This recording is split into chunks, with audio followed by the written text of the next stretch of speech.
वालेकुम dear students. तो आज के इस लेक्चर में हम एक्सरसाइज 2.4 स्टार्ट करने लगे हैं। इसका क्वेश्चन नंबर 1 है find sum and product of the roots of the quadratic equation. अब क्वाड्रेटिक इक्वेशन गिवन होगी, हमने इसमें सम और प्रोडक्ट फाइंड करना है। इसका कैसे फाइंड करना है देखिएगा, सारे पार्ट्स बिल्कुल सेम है। सबसे पहले आपने क्वाड्रेटिक इक्वेशन में से ए बी सी की वैल्यू लिख लेनी है। तो इसके अंदर ए की वैल्यू 1 है, एक्स के साथ बी की वैल्यू होती है, बी की वैल्यू -5 है और सी की वैल्यू +2 है। ठीक हो गया स्टूडेंट्स। अब आप सम को पहले फाइंड करेंगे, एस फार्मूला आपने याद रखना है। इसी तरह मैं यहाँ पे प्रोडक्ट लिखती हूँ और ये PRODUCT होता है ना, प्रोडक्ट के स्पेलिंग होते हैं। सम का फार्मूला होता है -B/A, ये आपने याद रखना है। प्रोडक्ट का फार्मूला होता है C/A। तो पहले हम सम फाइंड कर लेते हैं। -B/A, ये फार्मूला वाला माइनस, अब B की वैल्यू पुट करते हैं -5/A, A की वैल्यू 1 है तो ये +5 हो जाएगा। 1 पे डिवाइड करेंगे तो +5 ही रहेगा ना। C/A, अब C की वैल्यू देखें 2 है, A की वैल्यू 1 है, 1 पे डिवाइड करें तो 2, ये इसका आंसर आ जाएगा। हमने सम और प्रोडक्ट फाइंड करना था, सम 5 है और प्रोडक्ट इसका 2 है। तो नेक्स्ट हमारे पास पार्ट नंबर 2 है -4x² -6x -2 = 0। तो इसमें भी स्टूडेंट सबसे पहले हम a की वैल्यू लिखते हैं। a अब -4 है ना x² के साथ, b की वैल्यू -6 है और c की वैल्यू -2 है। तो पहले हम इसका सम फाइंड कर लेते हैं। मैं सम नहीं लिख रही, मैं सिर्फ s लिख रही हूँ। हमें पता है सम क्या होता है, -B/A। तो वैल्यू पुट करते हैं, ये वाला माइनस और ये वाला माइनस, +6 हो जाएगा ओवर a का -4 जो है वो इसी तरह साथ रहेगा। कटिंग कर सकते हैं हम इसकी, 2 3s are 6 और 2 2s are 4। तो -7 आप शुरू में लगा दें या इसके साथ लगा दें, होल के साथ ही आ जाएगा। प्रोडक्ट फाइंड करते हैं, प्रोडक्ट होता है C/A।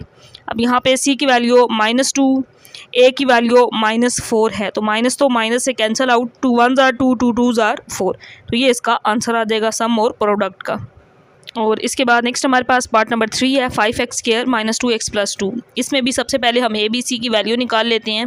x² के साथ a की वैल्यू, x के साथ b की वैल्यू जो कि -2 है और ये कांस्टेंट अब +2 है तो c की वैल्यू +2 होगी। पहले हम सम फाइंड कर लेते हैं। हमें पता है सम क्या होता है, -B/A होता है। तो ये माइनस और b की वैल्यू वाला माइनस बाद में प्लस हो जाएगा ओवर a की वैल्यू 5। तो ये आंसर आ जाएगा सम का 2/5, क्योंकि प्रोडक्ट भी फाइंड करना है और प्रोडक्ट होता है C/A। तो यहाँ पे अब C की वैल्यू 2 और A की वैल्यू 5, तो प्रोडक्ट 2/5 और सम भी 2/5 ही आया है। इसमें दोनों वैल्यूज सेम आ गई हैं। जो हमारे पास पार्ट नंबर 4 है -4x² -8x -9 = 0। तो यहाँ पे हम पहले A की वैल्यू लिख लेते हैं। A -4 है, B की वैल्यू भी माइनस के साथ है -8 और C की वैल्यू -9 है। तो स्टूडेंट सबसे पहले हम सम फाइंड करते हैं। सम होगा -B/A। इसके अंदर वैल्यूज पुट कर दें, माइनस और b की वैल्यू -8 ओवर a की वैल्यू -4। अब ये वाला तो माइनस माइनस +8 हो जाएगा, ये वाला -4 इसी तरह, 4 1s are 4 4 2s are 8। तो सम का आंसर जो है वो -2 आ गया। अब हम प्रोडक्ट फाइंड कर लेते हैं। प्रोडक्ट होता है C/A। अब c की वैल्यू -9 और a की value -4, cancel out, minus minus से 9/4 कटिंग नहीं हो सकती ना, क्योंकि एक 9 तो ऑड नंबर है, 4 इवन है। तो बस आंसर आपने आगे डिवाइड करना, तो वैसे पॉइंट्स में बनता है लेकिन पॉइंट्स वाली साइड पे नहीं जाना, बस यहाँ तक इसको स्टॉप कर देना है। ये इसका आंसर होगा। नेक्स्ट हम पार्ट नंबर 5 करते हैं।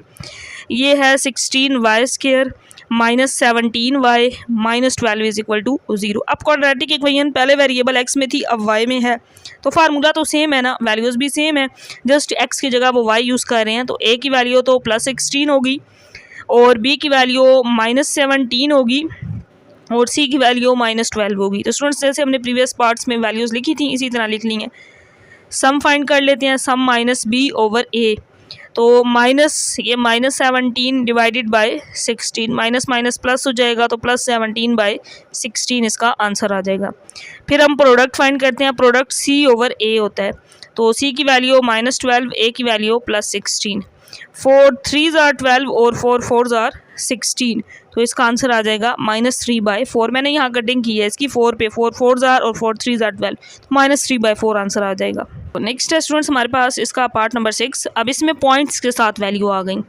तो A की वैल्यू इसमें 0.3 है, B की वैल्यू -7.7 है और C की वैल्यू +1.8 है। अब हम इसका सम फाइंड कर लेते हैं। सम क्या होगा, तो स्टूडेंट्स यहाँ पे -b/a हम वैल्यूज पुट करते हैं, तो ये +7.7 और a की वैल्यू 0.3। अब आपने कैलकुलेटर पे इसको जब डिवाइड करना है ना, तो आपके पास इसका आंसर आएगा 25.67। ये आंसर आ जाएगा सम का, क्योंकि ये पॉइंट्स में थी ना तो डिवाइड करना ज़रूरी था। अब हम प्रोडक्ट फाइंड कर लेते हैं। प्रोडक्ट क्या होगा, c/a। c 1.8 है और a 0.3 है, तो इसको डिवाइड कर लेते हैं।